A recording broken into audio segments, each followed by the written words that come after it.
Fabulous Monsters is your latest play.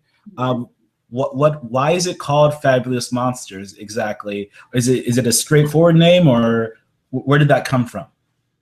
Well, it kind of came from a lot of different places, scary monsters, super freaks, David Bowie references.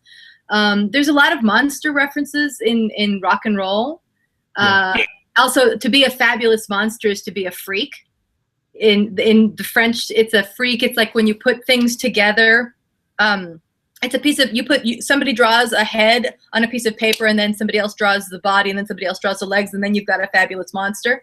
It just appealed to me two kids would think of it as a really cool band name.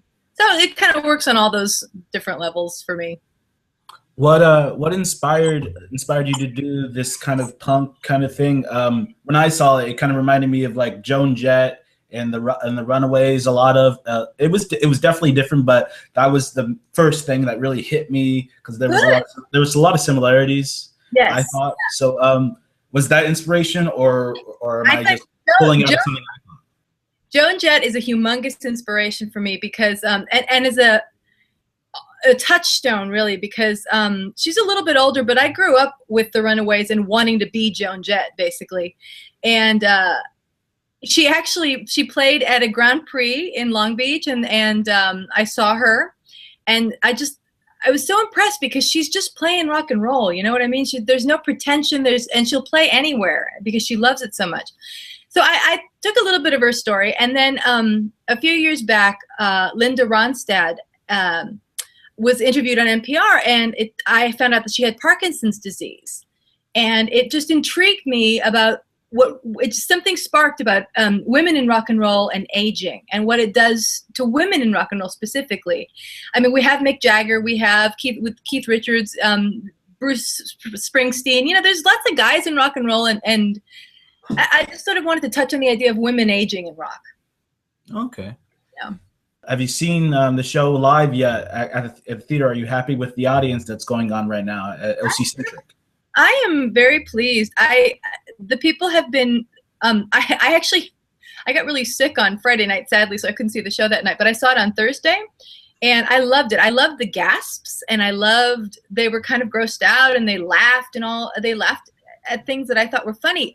And I'm glad that sense of humor is in the show, and that the actors get it. That because I have had readings, other people think this is a really serious show, and I said it's not really. And I think they caught it, and I do like what the audience seems to enjoy that too. Yeah, so I'm having a great time with OC Centric. I think it's a terrific festival, and they've been nothing but great to us. So I kind of jumped the gun. What is Fabulous Monsters actually about? What's the basic idea of this? I think people kind of figured out it has something to do with punk rock and Joan Jett, but what is the kind of the idea behind it? What's the basic concept? The idea is it's about why you become friends with someone and why you stay friends with someone, and how you go through your friendships in your life. I mean, especially, from a female point of view, there's a lot of the idea of the frenemy and the fights that you get into with the people you love the most. So I think it's about, how do you stay friends when you basically want to kill each other all the time, which is something that I've experienced myself with some of my female friends, But you love each other. You want to kill each other. I don't know. That's kind of what it's about. And like I said, it's about aging, women aging in a different way. I just was getting tired of the same old stories about older women and how they behave or don't behave, because there's, Debbie Harry is 70, and she's still rocking out. So I felt like this is something that just needed to be talked about a little bit. So, like, I heard you talking about stuff about yourself, but there's also Joan Jett. How much are these characters a product of you, or Joan Jett, or what you kind of wanted to write? I think a lot of it is research, because I love research. I'm crazy about reading, and I listen to all the albums, and I read Legs McNeil's book. And I read, golly, now his name is escaping me. Lead singer of Motley Crue. No, guitar player for Motley Crue. Tommy Lee? A book about that might be. That might be. Yeah. So I did a lot of research, and you know, as a kid, I wanted to be this. I wasn't, not really. I mean, I was kind of a punk poser, to be honest with you. But it's just a world that I've loved for my entire teenage and upward life. Is punk rock. It's something I've always really liked. So most of your research is done through books and music. Do you ever get to meet any people? Do you meet any people? Like, do you pull off people from real life, or is it pretty much straight research? Well, I mean, I have met a few people, but it's mostly out of my imagination, and straight research, and I mean, I would say that the characters take a lot of some of me and my friends that I think of, because I actually think of people. When I write plays, I think of the people who are playing them, and I tend to write for them. Like the character of Louisa is written pretty specifically for a very dear friend of mine, personality-wise, but she's grown beyond that, you know. So that's kind of how it starts, is with having actors in mind. How I know you're the writer. You wrote most of a lot of the funny jokes and the things that in the stage of things. But as far as a production standby, like how involved were you in the casting and the set design, that kind of stuff, or was your director Paul Cook more of that? I tried to stay out of it because I'm an actor as well, and I've also done a lot of new play staged readings and things like that. And I feel like when you have a play, as a playwright, you have to trust your play enough to let it go and see what they do with it. And then when you come back and you take notes and you say, okay, that didn't work, that did work, oh, they got that, oh, that was not that clear. So I had very little input. I mean, I was there for the auditions. I went to the callbacks, and I definitely had my opinions, but and Paul asked, but I never said anything. So everything was up to them. Everything was up to them. But I'm really happy with who we got. I think we got some spectacular actresses and actors. So, yeah. I know different people have different situations with writing. Some people feel like they can. I feel like it's just natural and they write and it gets done. And then other people, like, it's a whole process. What's the process for you? Is writing hard for you? Is writing easy for you? How does something like Fabulous Monsters get finished? How does it get finished? How does it even, from the beginning to the end? Well, I started with one scene that I thought would make like a nice little 10-minute play, and then I expanded it, and I hated every second of it. Writing is not easy. I love it. I can't say I enjoy it, but I like what happens. I like the writing being done, but I hate actually doing it. And so it's a matter of like grabbing my laptop and heading off to a coffee shop or a restaurant and like banging out a scene because I need to. I was really lucky with this one because Latino Theater Alliance Los Angeles, actually, I was part of their first writer's circle, and they pushed me hard. They're like, 2 weeks, we got 2 weeks, you better get me some more pages, and so every 2 weeks I was committed to a certain amount of pages, and it really helped bring it to life. So, I mean, it's always, for me, it's great to have somebody sort of pushing forward to help me do that, because otherwise you just get bogged down in details, and I like that. I like having somebody put me to account and say, you're due, it's due, you better hurry up. So, yeah.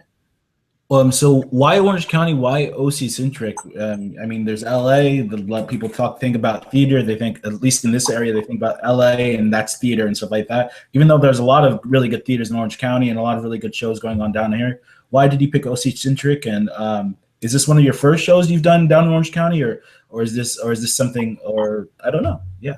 Actually, yeah, this is the first time that I've had a play produced in Orange County. I've been produced around different parts of the country, but actually, Orange County has an amazing punk scene, and it also has an amazing theater scene, and I think. And plus, I teach here, and I'm very committed here, and I think I know a lot of wonderful actors here. I think it's a perfect place for it. I really do, and and I've also, frankly, been nurtured by people in Orange County. They've wanted to help me out. Fullerton Theater Festival, Bill Mittler there was one of the first people to look at it and say, "Hey, let's do something with this." And and I got into a reading festival there that was very, very good. So it seems like they want me here. You know what I mean? And that feels great. It feels like, oh, okay, great. I'm happy to be here and work with you guys. Let's make it happen. As far as the show is concerned, what would you like people to take away from the show after seeing it? What makes it different? What makes it exciting? And so why would they come when there's so many other shows? Why is this show the show to go to? I think this show will. It's a great show for women. It's got some terrific roles for women that are, I think, a little bit more complicated, a little bit more different, and not that likable. Because I think it's okay to show broads being kind of, you know, to show their dark sides. And you're gonna take away some really strong, funny, powerful women doing some pretty great music that written by Moises Vasquez, who is a wonderful, wonderful composer who's done some great work for me. And he's actually written more songs that they didn't have time to put into the show, but I think he's done some great, great stuff. I'm so happy with what the music has become. So, yeah. So as far as the theater scene in Orange County, have you seen any other shows in Orange County? Are there any other venues that you enjoy, and reasons why you might do a play down here in any one of our other venues, like maybe the Chance or Summer? Yeah. The Chance is spectacular. They do fantastic work at the Chance, and I had a play reading there too. I mean, I just think that whole team is so. They're young and they're hot and they're hungry. You know, it's really exciting at that theater. Also, the Maverick stages, all of those places, they're doing such good work. And I mean, I'm a teaching artist at South Coast Repertory, so I see a lot of the shows there too. But I feel like the small theater scene in Orange County is really exciting, and it would be great to. And you know what else is great about the small theater scene is the audiences are younger and hipper, and they want something that's going to talk to them, you know, and that's exciting. And that's why and you know what else? And also the college scenes. We got Irvine is terrific. Terrific shows come out of Irvine. Terrific shows come out of Fullerton and Chapman. All the theater pieces, they're doing some really, really interesting work. And like I said, it connects with younger audiences, which is frankly what the theater scene needs, you know? Yeah. So as far as other projects, future projects, where do you want to go with Fabulous Monsters, or do you have any other plans, other projects coming up, and where can we find them? How can we keep up with you? I have a play that I've written with my partners about Ana Mendieta called Silueta. She was an artist, a feminist artist in the 80s who died from a fall of 36 stories out the window of her New York apartment. And of her husband's New York apartment. And so the play is a two-hander about Anna and her husband Carl. And that we have some interest in that I'm going to talk about, but cross your fingers because it looks like that's going to get a nice little production coming up sometime in the next year. And I am currently working on a brand new play about soldiers in World War II with severe facial injuries. So something light.